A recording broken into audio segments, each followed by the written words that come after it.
안녕하십니까. 행정사실무법 구합수입니다.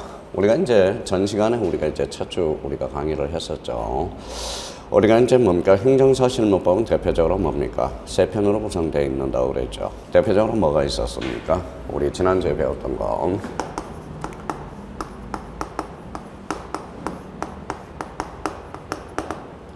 자, 행정사법이 있었죠. 대표적으로 행정사법과 관련돼서 행정사법이 있었고요. 대표적으로 이제 뭡니까? 여기에 대해서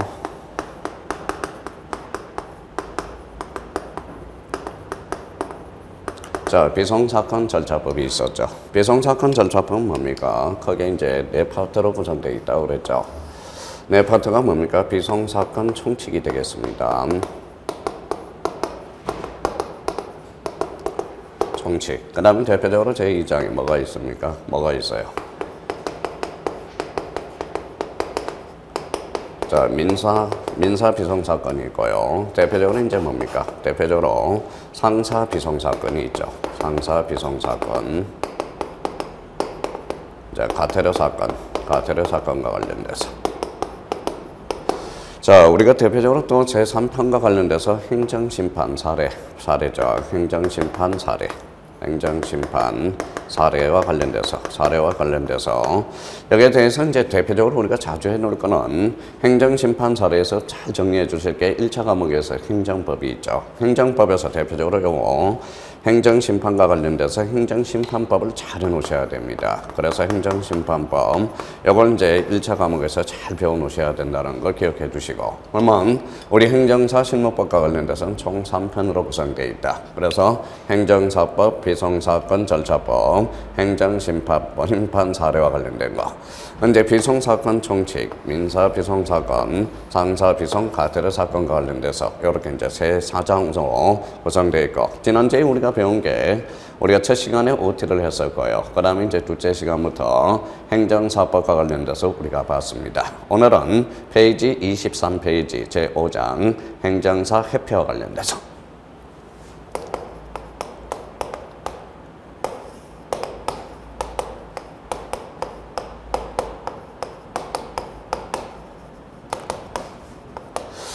자, 행정사실회피에 대해서는 뭐 그렇게 크게 출제 포인트는 없어요. 그렇지만 학습 포인트는 거기 첫 줄 뭐라고 써놨어요? 행정사회피에 대한 것으로 회피의 정관에 대해서 정관 부분에 대해서 꼭 확인해 주셔야 된다는 걸 학습 포인트로 잡았습니다. 자, 그러면 23페이지에 우리가 기본서를 우리가 펼쳐서 행정사회피의 설립 등, 그래서 행정사법 26조에 행정사는 행정사의 자질 향상 및 품위 유지와 행정사 제도의 개선 및 운영에 관한 업무를 효율적으로 수행하기 위해서 행정사 협회를 설립할 수 있다. 자, 협회는 당연히 법인이겠죠. 법인과 관련돼서 법인으로 한다. 협회는 발기인 정관을 작성하여 청임 쪽의 의결을 거친 후 행정자치부 장관의 인가를 받아 주된 사무소 소질이 설립 등기함으로써成立한다. 그래서 협회의 설립 및 설립 인가의 신청에 필요한 사항은 대통령으로 정한다라고 우리 행정사법 26조에 4가지 규정을 두고 있습니다.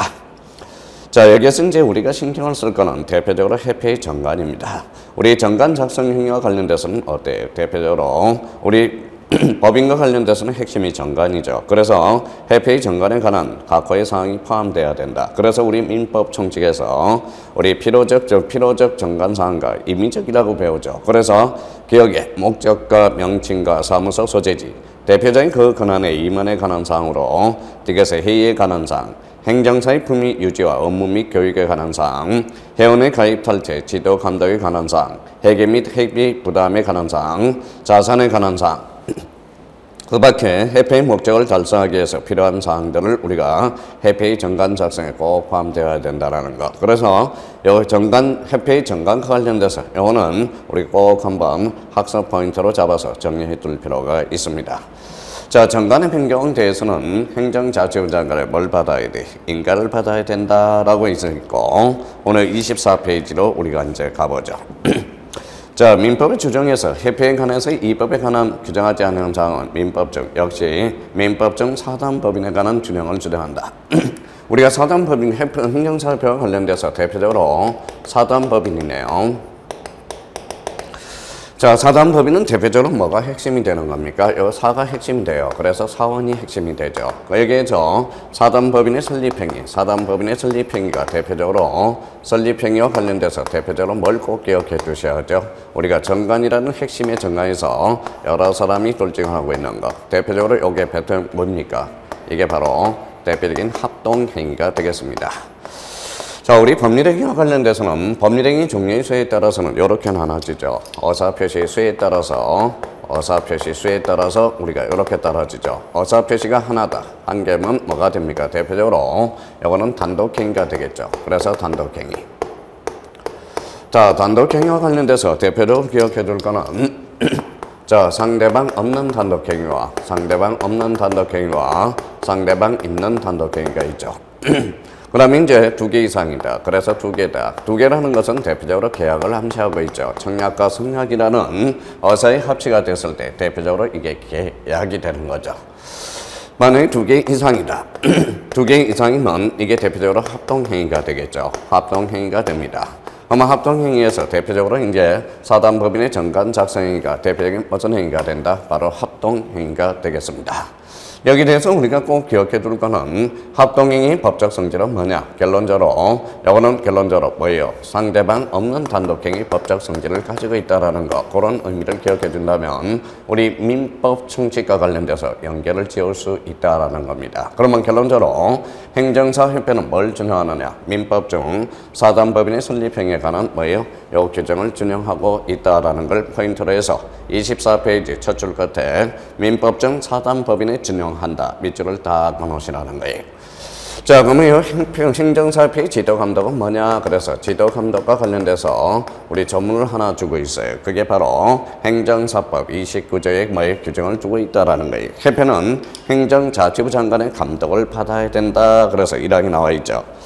행정자치부 장관은 감독을 위해서 필요하다고 인정하면 협회에 대해서 그 업무에 관한 사항을 보고하게 하거나 자료의 제출 또는 그 밖에 필요한 명령을 할 수 있으며 소속 공무원으로부터 하여금 협회의 사무소에 출입하여 업무 사항과 그 밖의 서류를 검사하게 할 수 있다. 자, 출입 검사 등은 공무원을 행정자치부로 정하는 정표를 지니고 상대방이 이를 보여줘야 된다. 그러면 나름대로 이제 행정사협회에서 꼭 신경해서 둘 거는 여기에서 꼭 공부를 할 때 정관 작성 행위와 관련돼서 정관에 포함되는 내용들을 꼭 한번 확인해 둔다면 행정사협회와 관련돼서는 큰 문제가 없을 거라고 생각이 듭니다. 그렇다면 행정사협회는 출제 가능성이 많이 떨어지고 있다는 거. 그래서 행정사협회와 관련돼서는 첫 시간에 이야기했죠. 우리 시험 봐서 합격한 사람은 나름대로 자기가 이익단체를 만들어서 그 자체로 행정사협회를 막으면서 거기 파일을 키워가야 된다는 걸 우리가 꼭 해주신다면 행정사협회와 관련돼서는 큰 시험과는 그렇게 큰 문제가 없을 거라고 생각이 듭니다. 그러면 행정사협회는 대표적으로 뭐예요? 민법적 사단법인을 준용한다라는 거. 그러면 사단법인에서 대표적인 뭐다? 사원이 된다라는 걸 꼭 기억해 달라는 겁니다. 그러면 여기에서 대표적으로 여기서 비교한다면 자, 재단법인의 설립행위는 뭐냐라는 걸 기억해 둬야 되겠죠. 재단법인. 우리 법인은 대표적으로 법인 하면 대표적으로 이제 사단법인과 재단법인이 대표적으로 있죠. 그러면 여기 재라는 것은 뭡니까? 재산이라는 걸 축출하고요. 재산을 출연하는 행위. 그게 바로 재단법인의 설립행위죠. 그럼 재산을 출연한다라는 것은 일방적으로 내놓는 거죠. 그래서 대표적인 상대방 없는 단독행위가 된다라는 걸 우리가 뭐 기억해 두신다면 큰 문제가 없을 거라고 생각이 들어요. 그래서 비송사건 절차와 관련돼서 인하면 대표적으로 자연인과 법인이 있는데 자연인은 우리가 사람을 지칭하죠. 통상. 근데 사단법인과 재단법인과 관련돼서 법인은 두 종류가 있다. 대표적으로 사단법인과 재단법인이 있다라는 걸 기억해 주시고 사단법인의 설립행위는 합동행위가 되고 재단법인의 설립행위는 대표적인 재산을 출연한다. 그래서 상대방 없는 단독행위가 된다라는 걸 기억해 달라는 거예요. 그러면 재산을 출연하는 행위, 그래서 재산 의미가 그렇게 연결이 된다라는 거. 그러면 행정사협회와 관련돼서는 그 정도만 정리해 주신다면 큰 문제가 없을 겁니다.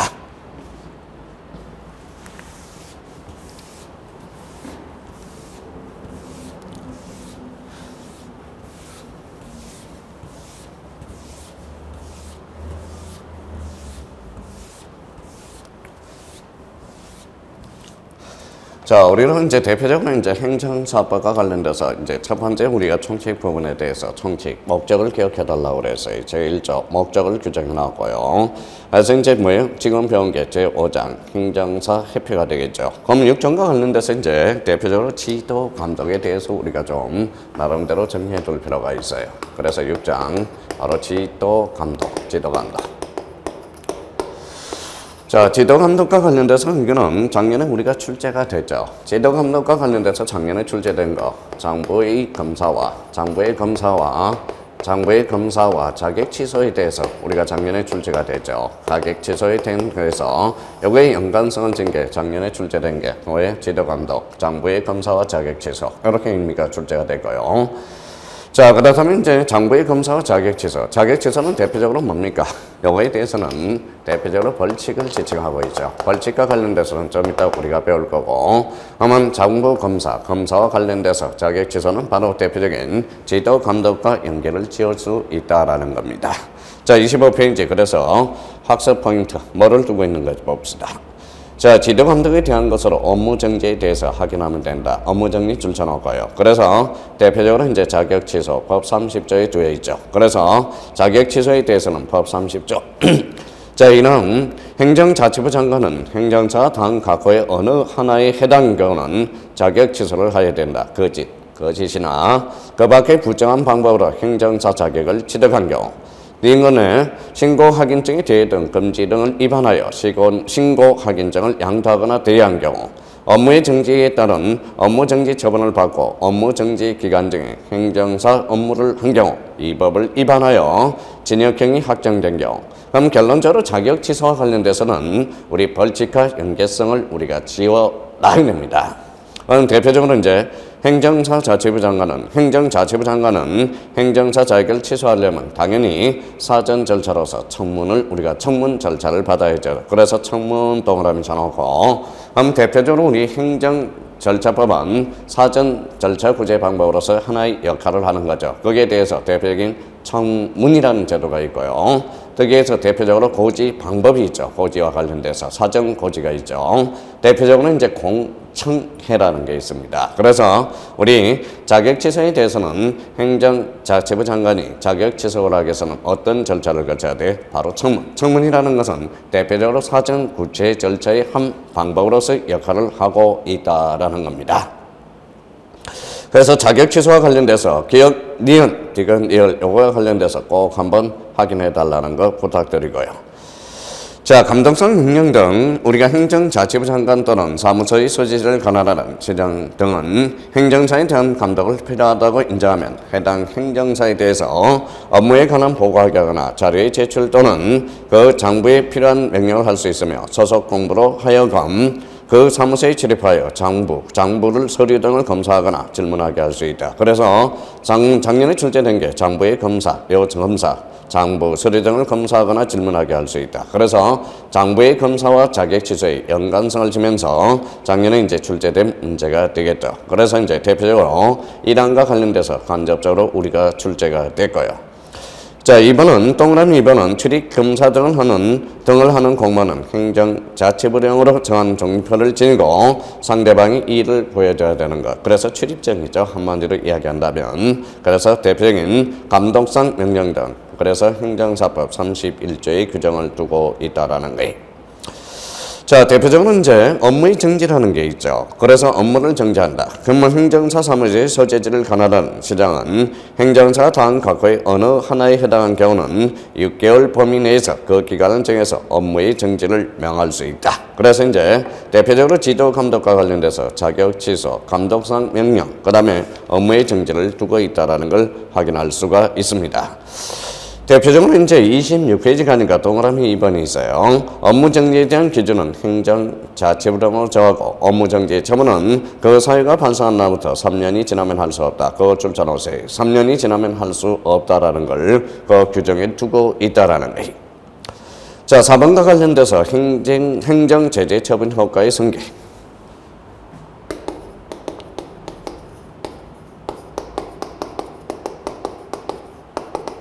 행정처분 효과의 승계. 자, 작년에는 우리가 이제 장부 검사와 자격 취소에 대해서 여기 이제 작년 3회 때 출제가 됐다고 말씀드렸고요. 3회 때 출제되고. 다만 행정 제재 처분의 효과의 승계와 관련돼서는 요거는 우리가 2회 때 출제가 됐습니다. 2회 때 우리가 출제되고. 선생님, 그러면 1회 때는 출제가 됐습니까? 행정사법과 관련돼서 1회 때는 행정사법과 관련돼서 출제가 안 됐다라는 거예요. 그러면 우리가 출제의 경향을 살펴보면 대표적으로 행정사 1회, 행정사법은 출제가 안 됐고 2회에 대해서 대표적으로 행정사법과 관련돼서 출제된 게 바로 행정제재처분 효과의 승계에 대해서 2회 때 출제되고요. 그러면 3회 때 출제된 게 뭡니까? 3회 때 출제된 게 대표적으로 장부의 검사와 장부의 검사와 간구행 검사와 자격 취소에 대해서 우리가 출제됐어요. 자격 취소에 대해서 출제가 됐다. 그러면 여기에 대해서 사회는 어떻게 될 건가 유추해낼 수 있죠. 그럼 4회 때는 우리가 뭐다 물음표를 둔다면 이게 지난주에 배웠던 바로 행정사의 권리 의무와 관련돼서 출제 가능성을 또 다분히 두고 있다라는 것. 더군다나 행정사의 권리와 의무에 대해서 권리와 의무에 대해서는 특히 잘해두셔야 된다라는 거네. 그렇다면 앞으로 출제 경향은 행정사법에서 뭡니까? 2회, 3회, 4회를 출제한다면 4회도 역시 20점짜리 약수량이 출제되지 않을까 생각이 사려되는 겁니다. 그렇다면 여기에서 기억해 둘 거는 행정사의 권리와 의무와 책임에 대해서 우리가 반드시 기억해 달라는 것. 여기 이제 그러면 4회 때가 이제 출제될 가능성이 권리와 의무와 관련돼서 그러면 5회 때는 뭐가 출제되느냐? 대표적으로 벌칙과 관련돼서 벌칙은 연관성을 줄 가능성이 있다라는 거예요. 그러면 4회 때에 대해서는 권리와 의무에 대해서 이거는 반드시 우리가 해놔야 된다는 걸 확인해 줄 수가 있다라는 겁니다. 자, 그렇다면 행정제재 처분의 효과. 그러면 우리 행정사법 33조와 관련돼서 2회 때 출제됐으니까 출제 가능성은 많이 떨어졌다라는 거예요. 그러면 어떤 행정제재 처분의 효과의 승계 등을 규정을 두고 있는지 그 내용을 한번 확인해 보도록 하죠.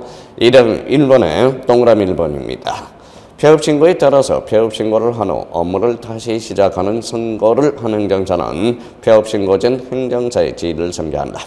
이의 경우 폐업신고 전의 행정사에 대해서 32조 2랑 각호의 위반 행위를 사유로 한 행정처분의 효과는 거기 줄쳐놓으세요. 처분일로부터 1년간 업무를 다시 시작하는 신고를 한 행정사에게 승계되며 폐업신고에 따라서 폐업신고를 한 후 업무를 다시 시작하는 신고를 한 행정사는 폐업신고 전 행정사의 지위를 승계의 경우 업무를 다시 시작하는 신고를 한 행정사에 대해서 폐업신고 전 행정사의 업무정지 위반 행위를 사유로 행정처분을 할 수 있다. 다만 폐업신고를 한 날로부터 업무를 다시 시작하는 신고를 한 날까지 기간이 1년을 넘는 경우는 그러하지 아니하다.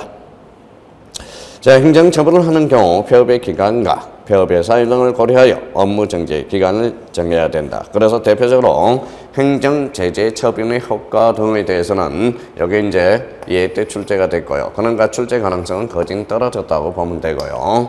자, 지도감독과 관련돼서 장부의 검사와 자격 취소에 대해서는 이것도 출제 경향이 떨어졌다고 보면 됩니다. 그렇다면 우리가 꼭 기억해 둘 거는 일단 권리와 의무에 대해서 우리가 뭐예요? 반드시 암기 숙제해놔야 된다는 걸 확인할 수가 있어요. 그러면 5장에서 뭘 봤어요?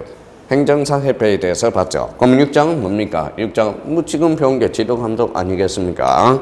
그럼 여기에 대해서 우리 7장은 뭐냐? 바로 7장에 대해서는 대표적으로 이제 보칙을 두고 있다라는 거예요. 보칙. 그럼 보칙이라는 것은 뭐냐? 앞에서 보고하는 것, 몇 개 조문을 두고 있다라는 겁니다. 그렇다면 우리 27페이지 보칙과 관련돼서 임의탁에 대해서 행정자치부 장관의 권한으로서 그 일부를 대통령으로 정하고 있다는 것을 확인하면 된다. 그 정도만 확인해 두시면 될 것 같아요. 그래서 34조와 관련돼서 임 및 이탁, 그 다음에 대표적으로 응시수수료와 관련돼서 우리 행정사의 자격증 시험을 볼 수 있는 근거는 바로 행정사법에 그 근거를 두고 있죠. 그래서 응시수료소와 관련돼서 보칙을 두고 있어요. 행정사 자격시험에 응시하는 사람은 행정자치부령으로서 정하는 바에 따라서 수수료를 내야 된다. 그래서 보칙과 관련돼서는 2개의 주문을 두고 있다는 걸 확인할 수가 있습니다. 자, 그렇다면 이제 8장과 관련돼서 7장과 관련돼서는 보칙이고요. 8장과 관련돼서는 이제 벌칙이 나온다라는 거예요. 벌칙. 아마 이렇게도 우리 출제 예상이 되니까 이 벌칙에 대해서는 우리가 전부 연관성을 두고 있다라는 거예요. 그렇다면 벌칙과 관련돼서 벌칙에 관해서 약술하라. 그러면 벌칙의 종류에 대해서 약술하라. 이렇게도 약술할 수가 있다라는 겁니다. 그럼 벌칙에 대해서는 우리가 준비를 좀 해둬야 돼요. 그러면 행정사법에서 예측할 수 있는 것은 이 벌칙과 권리와 의무의 관계, 이 의무의 관계를 우리가 확인해 둔다면 우리 행정사법에 대해서 2차 시험에 대해서 나름대로 정리가 되는 겁니다. 자, 그러면 여기에 대해서 제6장 지도감독 7장 뭡니까? 보칙이 되는 거고 앞에서 빠진 부분을 보강하자. 그래서 대표적으로 보칙 규정을 두고 있고요. 여기에 대해서 이제 행정사법에 대해서 벌칙. 자, 그렇다면 이제 뭡니까? 벌칙에 대해서는 이제 시나리오를 작성해놔야 되겠죠. 그래서 제8장. 자, 벌칙입니다. 벌칙. 자, 그렇다면 이제 미리 예상을 해야 되겠죠. 그럼 8장 벌칙에 대한 이렇게 나올 수가 있겠죠. 시험 문제를 꾸린다면.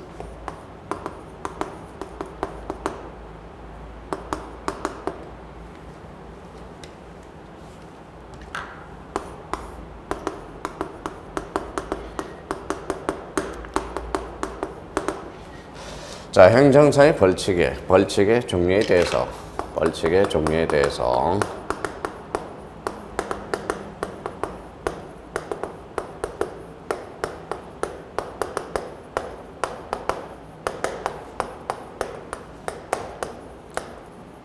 20점. 그러면 자, 벌칙이라는 초점을 맞춰서 행정사에 대한 자, 벌칙의 종류에 대해서 약설하라. 그러면 저희가 이제 시나리오를 작성하죠. 약설 문제는 어떻게 앞으로 주관식 답안 구성에 대해서는 뭡니까? 나중에 따로 구성이 되겠지만 약설 문제에 대해서는 이렇게 이제 자기가 시나리오를 작성해야 되겠죠. 어떻게 작성할까요? 자, 벌칙에 대한 의의를 우리가 하든지 그래서 의의 이렇게 잡아두면 좋겠죠. 그래서 서론 이렇게 잡든지 그래서 이제 자, 서라고 잡아도 되고요. 의의에서 서 이렇게 잡아도 되겠죠. 자, 두 번째 대해서 거기에 대한 벌칙의 종류에 대해서 우리가 한번 이렇게 이제 벌칙의 종류에 대해서 이렇게 이제 시나리오를 작성해 들어가게 되겠죠. 그럼 벌칙의 종류는 크게 이렇게 나와야 되겠죠. 두 가지 측면에서 나눌 수 있다. 첫 번째는 자, 행정형벌이라는 게 있다. 그래서 행정형벌이 있고요. 그럼 대표적으로 뭐의 행정질서벌이 있다. 그래서 행정질서벌 이렇게 이제 의미를 달아가고 그러면 행정형벌은 대표적으로 뭐가 있느냐? 세 번째 3학년 일반이라는 걸 기억해 둬야 되고 두 번째는 1학년 5반 500이라고 기억해야 되고 세 번째는 이제 100만 원 이렇게 이제 의미가 돼야 되겠죠. 100만 원 이렇게 이제 3학년 일반 그다음에 1학년 500 그다음에 100만 원. 행정질서벌과 관련돼서는 두 종류가 있죠. 두 종류. 얼마가 있어요? 대표적으로 500과 100만 원 이하의 과태료를 처한다. 그래서 500만 원 이하의 500과 100이 있습니다. 100만 원의 과태료의 큰 의미를 이렇게 약속을 해줘야 되겠죠. 그럼 여기에서 대해서 세 번째 뭘 우리가 기억해주면 좀 좋을까요? 바로 양벌 규정에 대해서. 양벌이라는 것은 자, 빌려준 자와 뭐다 받는 자를 똑같이 처벌하는 게 대표적인 양벌 규정이 되겠죠. 그래서 행정형벌과 행정질서벌. 대표적으로 행정질서벌을 뭐라고 그럽니까? 대표적인 여기 이제 과태료 부과 사유가 되겠죠. 과태료와 관련돼서는 우리가 행정질서벌이라고 그러겠죠. 자, 그렇다면 여기에서 3번에 대해서 이제 뭐다? 3번은 우리가 대표적으로 이제 결어라는 걸 써줘야 되겠죠. 그래서 뭐 여기에 대한 선생님, 여기에 대해서 목차가 마음에 안 듭니다. 그러면 본인이 알아서 우리가 정해줘도 된다는 겁니다. 그래서 8장과 관련돼서 행정사에 대한 벌칙의 종류에 대해서 약설하라. 그러면 20점짜리로 충분히 나올 근거가 있다는 거죠. 그래서 벌칙의 종류 결어. 그러면 이런 측면에서 목차를 잡고 앞으로 우리가 이제 기본서 28페이지에서 29페이지를 미리 한번 자기가 이런 구성을 해봐야 돼요. 답안을 구성하는 것은 일단 뭐예요? 목차를 구성해 보라는 거예요. 목차를 구성해서 거기에 대해서 여러 번 자기가 써봐야 된다는 겁니다. 그래서 목차와 관련돼서 이렇게 규정이 됐으니까 28페이지와 29페이지를 한번 우리가 공부를 한번 해보도록 하죠. 자, 28페이지에는 학습 포인트로서 행정사의 의무 위반에 따른 벌칙은 벌칙과 과태료를 정하고 있는데 행정행벌의 종류와 과태료의 종류를 약소량으로 출제가 예상되므로 반드시 우리가 암기해 놓으셔야 된다라고 이야기했습니다. 행정행벌은 3년 이하의 징역 또는 1천만 원 이하의 벌금, 대표적으로 제일 큰 무거운 벌칙이 되겠네요. 그래서 기억에 행정사가 아닌 사람에 대한 금지사항을 위반하여 행정사의 업무를 어불하는 사람, 이게 이제 가장 무거운 벌을 받아야 되겠죠. 대표적으로 행정사가 아닌 자가 행정 업무를 신고할 때, 업무를 할 때, 이때는 대표적으로 3년 이하의 징역에 1천만 원 이하의 벌금에 처한다. 자, 신고 확인증이 되어든 금지 위반을 위반하여 신고 확인증을 다른 사람에게 양도하거나 대한 행정사와 이를 양도받거나 대여받은 사람. 그러면 이음과 관련돼서는 대표적으로 3년 이하의 징역 또는 1천만 원 이하의 벌금으로서 니은은 특히 무슨 규정이 되죠? 대표적인 양벌 규정이 되겠습니다. 자, 1년 이하의 징역 또는 500만 원 이하의 벌금으로서 그래서 1호, 그렇죠. 1호 업무 신고를 하지 아니하고 행정사의 업무를 하는 사람, 비밀 엄수를 위반하여 업무상 알게 된 사실을 다른 사람이 누설한 사람. 그래서 우리 행정사의 책임과 의무에 대해서 우리 지난 시간에 우리가 봤죠. 자, 비밀 엄수 위반은 1년 이하의 징역에 500만 원 이하의 벌금. 업무 정지에 따른 업무 정지 처분을 받고 업무 정지 기간 내 행정사 업무를 한 사람. 그래서 대표적인 세 가지 규정을 두고 있다라는 거예요. 그래서 1년 이하의 징역 또는 500만 원 이하의 벌금. 그러면 3년 이하의 징역 또는 1천만 원 이하의 벌금에는 그 다음에 1학년 500과 관련돼서 1년 이하의 징역 또는 500만 원 이하의 벌금에서는 3개를 규정을 두고 있네요. 100만 원 이하의 과태료와 관련 벌금에 대해서 우리가 보도록 하죠. 5개네요. 점점 늘어나고 있네요. 자, 기억에 행정사 사무직원은 업무에 대해서 보수 외에 어떤 면목으로 임으로부터 금전 또는 재산상 이익이나 그 밖의 반대급부를 받지 못한다는 조항을 위반하여 임으로부터 보수 외의 금전 또는 재산상 이익이나 그 밖의 반대급부를 받은 사람, 정당한 사유 없이 업무에 관한 이임을 거부하는 행위를 위반하여 정당한 사유 없이 업무에 관한 이임을 거부하는 사람, 당사자 중 어느 한쪽의 이임을 받아 지급하는 업무에 관해서 이해관계인을 달리하는 상대방으로부터 같은 업무를 이임받은 행위, 다만 당사자 한쪽이 동의한 경우는 제외된다. 그래서 우리 제의조건이 하나가 있네요. 자, 행정사의 업무 범위를 벗어나서 타인의 소송이나 그 밖의 권리관계 분쟁 또는 민원 사무 처리 과정에 개입하는 행위 등을 위반하여 타인의 소송이나 그 밖의 권리관계 분쟁 등 민원 사무 처리 과정에 개입한 사람. 그래서 100만 원 이하의 벌금.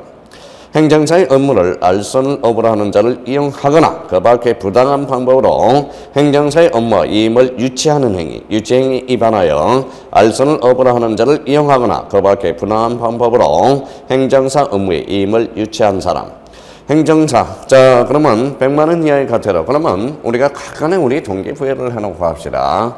우리 3년 이하의 징역 또는 1천만 원 이하의 벌금은 대표적으로 이제 부계가 있다. 그래서 자, 행정사가 아닌 사람이 행정 업무를 했을 때 그렇게 이제 의무가 되고 1학년 5배는 대표적으로 3개가 되고 우리 100만 원 이하의 과태료는 5개가 된다. 점차적 하면서 2, 3으로 나오고 있다는 걸 대략적으로 우리가 이렇게 시나리오를 작성해서 탐날 때마다 100만 원 이하의 벌금과 1년 이하의 징역 또는 500만 원 이하의 벌금, 3년 이하의 징역에 또는 1천만 원 이하의 벌금에 대해서는 요 2, 3, 5에 대해서 한번 정리해 둘 필요가 있다라는 겁니다. 그렇다면 우리 페이지 28페이지에 대해서는 기본서 28페이지와 관련돼서는 대표적으로 행정행벌에 대해서 의미가 나와 있고요. 여기에 대해서 오른쪽 척칸에 보면 대표적으로 양벌 규정을 두고 있어요. 그러면 양벌 규정은 행정행벌에는 적용이 있지만 행정질서벌에는 적용이 없다라는 게 하나의 포인트가 될 수 있다라는 걸 한번 확인해 둘 필요가 있어요. 그러면 양벌 규정과 관련돼서 행정사의 사무직원이 행정사의 업무에 관해서 우리 36조의 벌칙에 위반 행위를 하면 행위자는 행위자를 벌하는 외에 그 행정사에게도 해당 조문의 벌금을 가한다. 다만 행정사가 그 위반 행위를 방지하기 위해서 해당 업무에 관하여 상당한 주의와 감독을 결리하지 아니한 경우는 그러하지 아니하다. 그래서 여기에도 벗어날 뭐예요? 구멍이 있다라는 거. 다만 요거 하나 있네요.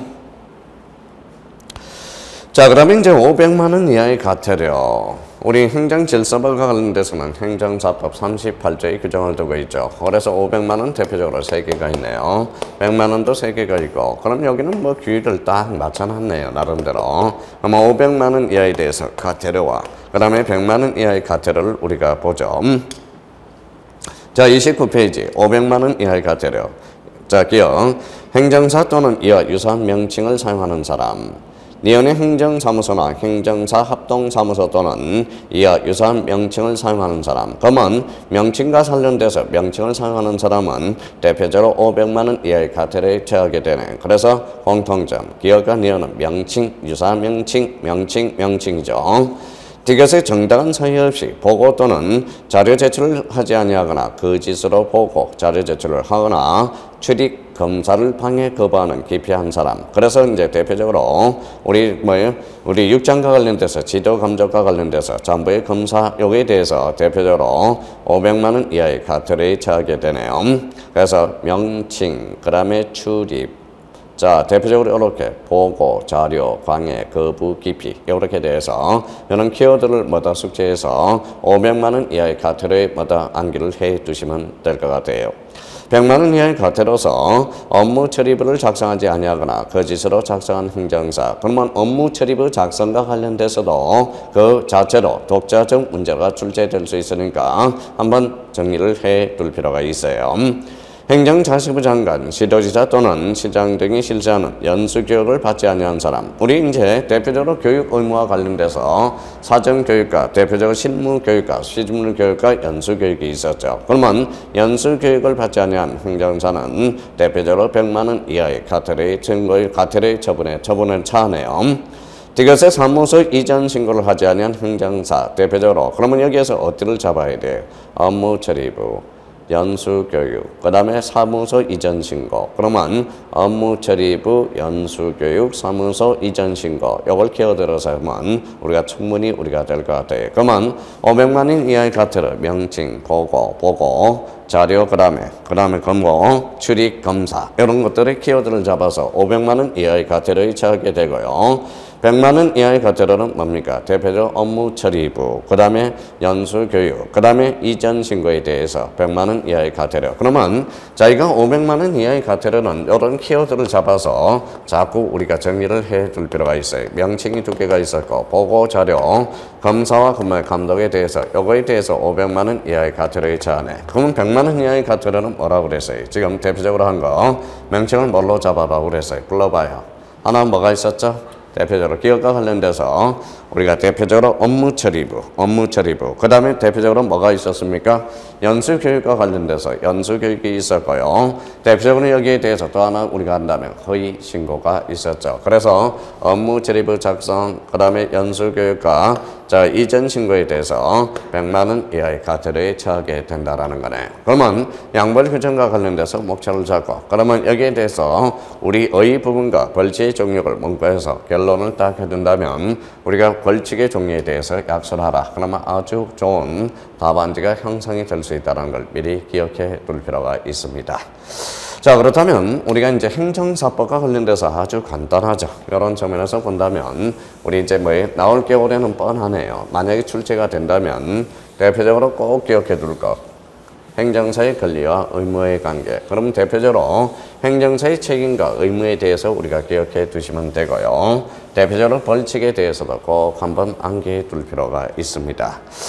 자, 그렇다면 우리가 이제 행정사법과 관련돼서 우리가 크게 뭐로 나눠져요? 다시 한번 우리가 기억해 둘 필요가 있어요. 그래서 제1장 총칙 부분이죠. 그래서 총칙이다. 총칙 부분에서 우리가 행정사법에 대해서 약속 문제를 설계해서는 꼭 이 법의 목적을 꼭 이거는 목적에 대해서는 꼭 암기를 해달라고 부탁드리고 싶고요. 목적, 행정사의 목적, 이 법의 목적은 뭐냐라는 걸 우리가 잡아줘야 되겠죠. 자, 그 다음에 2장에서 우리가 본 거, 전 시간에 본 거, 행정사의 자격과 시험이라는 게 나오고요. 자격과 시험. 여기에서 행정사의 자격과 시험에서는 대표적으로 결격 사유가 바로 대표적인 결격 사유가 관련돼서 우리가 논점이 될 수 있죠. 그래서 결격 사유 이렇게 이제 의미를 잡아주고요.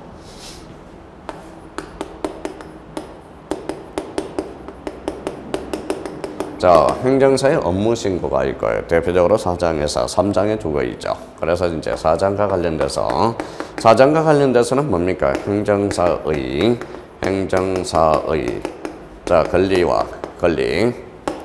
자, 권리와 의무에 대해서 그래서 전 시간에 자, 권리란 무엇이라고 하나 잡았어요. 권리란 개념을 잡았고 권리란 법이 주는 힘 또는 이익이다. 그래서 이렇게 우리가 잡았고요. 여기에서 권능이라는 개념을 잡았어요. 권능이란 권리를 이루는 개개의 사실이 권능이다. 여기에서 대표적으로 권한이라는 개념을 잡았죠. 권한이라는 개념을 또 우리가 잡았어요. 법이 주는 지위 또는 자격이 대표적인 뭐가다? 이게 권한이 되고요. 어떤 행위를 정당하게 할 수 있는 것이 뭡니까? 권한이 됩니다. 그러면 권리 의무 관계, 사인의 생활 관계를 규율하는 관계가 대표적으로 이걸 법률 관계라고 그랬어요. 그러면 법률 관계란 권리 의무 관계가 바로 법률 관계다. 그렇게 우리가 의미를 잡았죠. 그러면 대표적으로 권리는 있는데 의무가 존재하지 않는 것, 이걸 뭐라고 그랬어요? 대표적으로 꼭 기억하려는 거, 이게 대표적인 무슨 건이 됩니까? 바로 형성권이라는 게 연결이 되기 시작합니다. 그러면 형성권이란 일방적 의사표시에서 효과가 발생하는 게 무슨 건이다? 형성권이다. 그래서 행정사의 권리와 의무에 대해서 자, 직원은 사무 직원을 줄 수 있다. 그 다음에 대표적으로 보수를 받을 수 있다라는 거고, 그런 게 이제 권리가 되겠죠. 거기에 대한 의무도 권리가 있으면 의무가 뒤따른다는 것은 권리 의무의 관계, 이게 대표적인 행정사의 법률 관계가 되겠죠. 그래서 행정사의 권리 의무, 그래서 3장에서 봐고요. 자, 오늘 본 게 뭡니까? 대표적으로 이제 5장에 대해서 대표적인 행정사 해패를 우리가 봤습니다.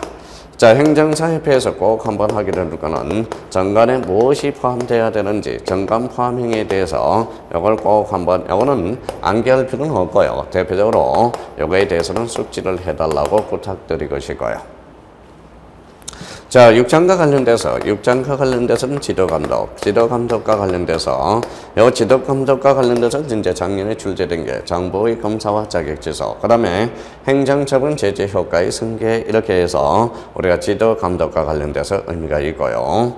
자, 그 다음에 이제 요거는 뭐 출제 경향이 거진 떨어지죠. 그러면 7장과 관련돼서 앞에 보강해주자. 대표적으로 이제 벌칙이 있고요. 8장과 관련돼서 뭐가 있습니까? 벌칙이 있죠. 그렇다면 이 부분에 대해서 이제 2회 때, 3회 때 출제를 했다면 앞으로 갈 가능성이 대표적으로 뭐가 있다라는 거예요. 그래서 이 4장에 대해서 우리가 꼭 기억해 두고, 이 8장에 대해서 벌칙의 종류에 대해서 이 4장과 8장을 중점적으로 공부해 둔다면 행정사법과 관련돼서 우리가 공부하는데 어려움이 없을 거라고 생각이 듭니다. 그렇다면 행정사의 권리 의무, 이거 반드시 우리가 암기해 두시고, 거기에 대해서 행정사의 책임과 의무의 관계에서 우리 몇 페이지에, 자, 22페이지에 우리가 해놨나요? 22페이지 우리 다시 한번 보죠.